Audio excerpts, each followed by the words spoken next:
Have you ever seen a man destroy his own $2.1 billion deal simply because he couldn't control his ego? Not because the numbers were wrong, not because the opportunity wasn't real, but because he needed to feel powerful. That's exactly what happened one night in Dubai.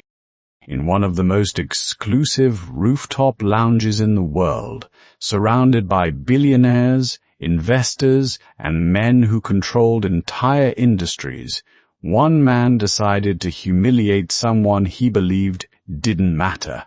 He called her useless. He mocked her publicly. He reduced her to nothing more than a background detail. What he didn't know was that the woman standing quietly behind a bar was the only person in that room who actually understood what was about to go wrong. And within the next 30 minutes, everything would change. Before we begin, subscribe to Veiled Flame for more stories where power shifts and silence speaks louder than words. The Sky Suite sat 80 floors above Dubai. From the outside, it looked like glass suspended in the sky. From the inside, it felt like a different world. Soft golden light reflected off polished marble. Crystal chandeliers hung perfectly still, untouched by time or noise. And beyond the floor-to-ceiling windows, the entire city stretched out in silence. The Burj Khalifa stood in the distance like a reminder. Power lives here. Money moves here. Decisions made in rooms like this don't just affect companies, they shape economies. Tonight wasn't just another meeting. It was a $2.1 billion cross-border investment deal. 3 countries, 4 major firms, months of negotiation, all leading to this moment. 1 conversation, 1 agreement, 1 signature, or 1 mistake. Victor Kane didn't walk into rooms. He took them, mid-50s, perfectly tailored suit, controlled movements. Everything about him said one thing: he was used to winning. As CEO of Kane Capital, he had built a reputation on aggressive acquisitions and high-risk strategies that most people wouldn't dare touch. Some called him brilliant, others called him ruthless. But everyone agreed on one thing. Victor Kane got results, and he expected control over people, over conversations, over outcomes. And when something didn't go his way, he didn't adapt. He corrected it, forcefully. Tonight, he wasn't just closing a deal, he was proving something. To the investors, to his competitors, to himself. This wasn't just business, this was validation. Behind the bar stood Elena Voss. To most people in the room, she didn't exist. Late 20s, hair tied neatly back, black vest, white shirt. She moved quietly, efficiently, the kind of presence designed not to interrupt, because in places like this, staff weren't supposed to be seen.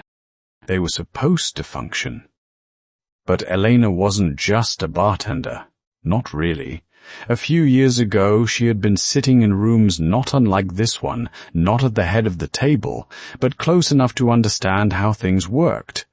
She built risk models, analyzed deal structures, tracked patterns others missed.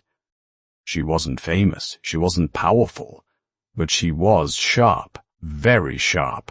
Then life changed. Her mother got sick. The kind of sick that doesn't give you time to plan. Bills stacked faster than logic could solve them. And suddenly, intelligence didn't matter.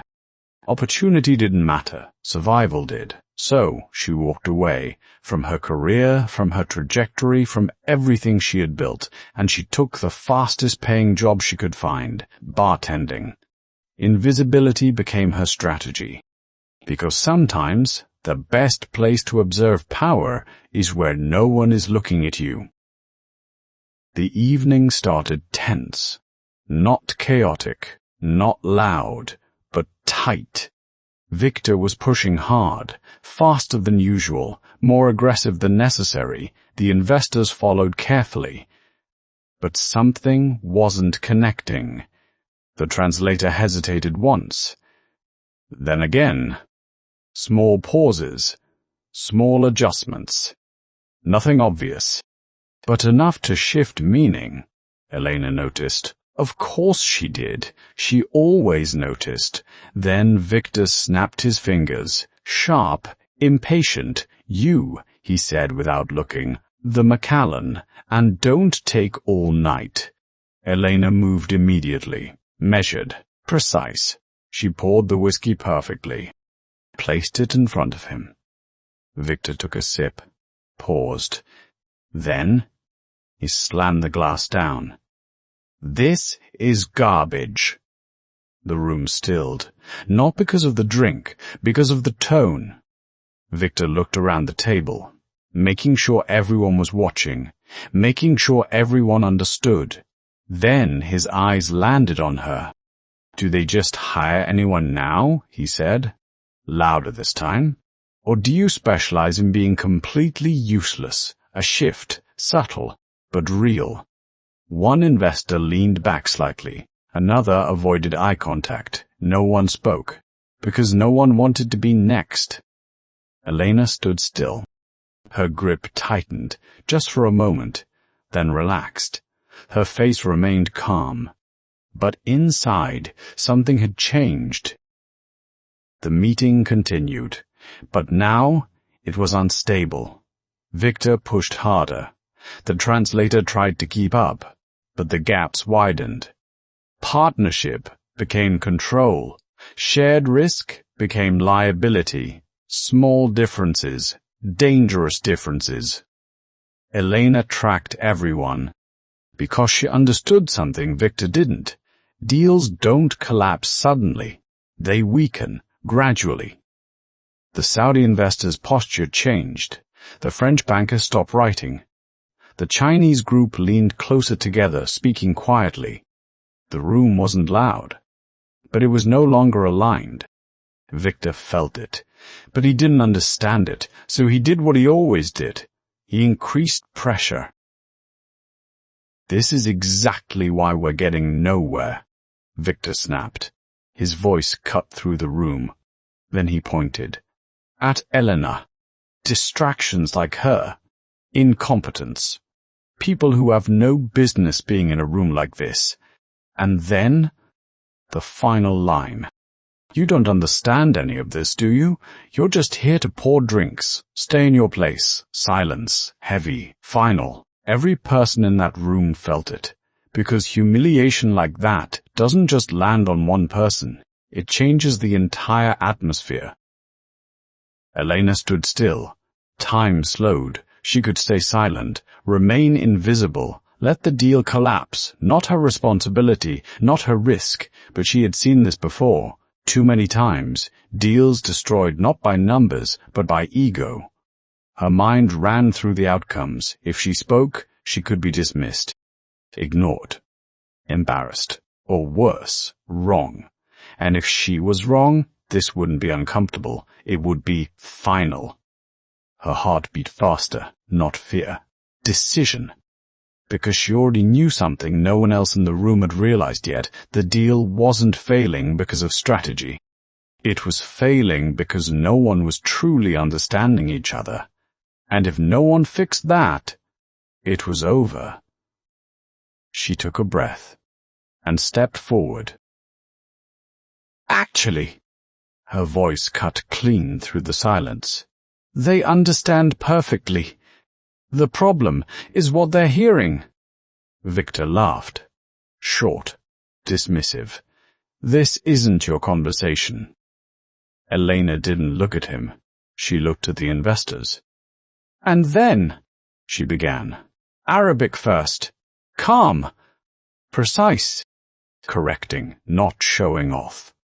Clarifying meaning. The Saudi investor leaned forward. Then French. Elegant, controlled. The banker's pen stopped moving. Then Mandarin. Clear, direct. The whispering stopped, the room changed, not dramatically, but undeniably. Because now, they weren't hearing interpretation, they were hearing clarity. That's not what was presented, the Saudi investor said. This changes things, the French banker added. Victor said nothing. Because for the first time that night, he wasn't leading the room, he was reacting to it. Victor's face tightened, not just with anger, but with something far less familiar. Loss of control. That's not what I meant, he said quickly, his voice sharper now, defensive. But it didn't land the same way it usually did, because this time, no one rushed to agree with him. No one backed him up. The room didn't move with him anymore. It paused, and in that pause, the shift became undeniable. Elena turned toward him slowly. Not confrontational, not aggressive, just certain. You said it, she replied calmly, a brief silence. Then, but that's not how it was understood. Her tone didn't rise. It didn't need to. And in deals this size, she continued, understanding is everything. That was the moment, not loud, not dramatic, but final. Because for the first time that night, Victor Kane didn't have the strongest position in the room. What happened next wasn't a takeover. It was something far more subtle. Elena didn't try to lead. She didn't dominate the conversation. She corrected it. Carefully, patiently, one misunderstanding at a time. She clarified terms that had been distorted, reframed conditions that had been misinterpreted, bridged gaps that had been quietly widening for the past hour, and as she spoke, something changed. The investors leaned in, not because she was louder, but because she was clear, because for the first time that night, everything made sense. Victor tried to regain control, interrupted once, twice, but each time, his words carried less weight, because clarity had replaced authority, and clarity wins. By the time the conversation slowed, the damage had been contained, not erased, but stabilized. The Saudi investor leaned back in his chair. Studying Elena now, not as staff, but as someone worth listening to. That explains the confusion, he said quietly. The French banker nodded. Yes, that changes the structure entirely. The Chinese representatives exchanged brief glances. Then one of them spoke. This version is acceptable. A simple sentence. But in rooms like this, that meant everything. Because a few minutes earlier, they had been seconds away from walking away. And now, they were reconsidering, not because of Victor, but because of her. Later, when the investors stepped out for a short break, the room finally exhaled. The tension didn't disappear, but it loosened. Victor stood still for a moment, watching the door close behind them. Then slowly, he turned toward the bar, toward Elena. His steps were measured now, careful, controlled in a different way.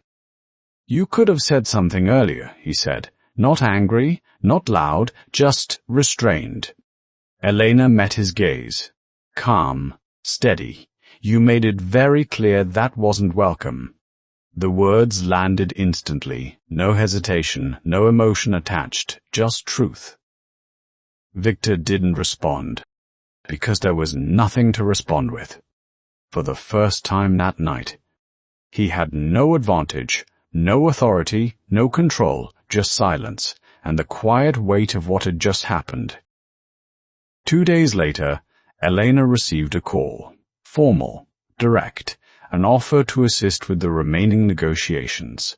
A consulting role, well paid, respected, earned. She accepted, not because of the money, but because it was a return to where she belonged. She never went back to pouring drinks in that room again. And Victor?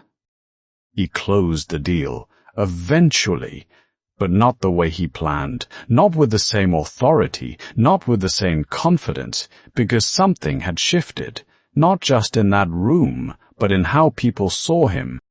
And that kind of shift doesn't disappear.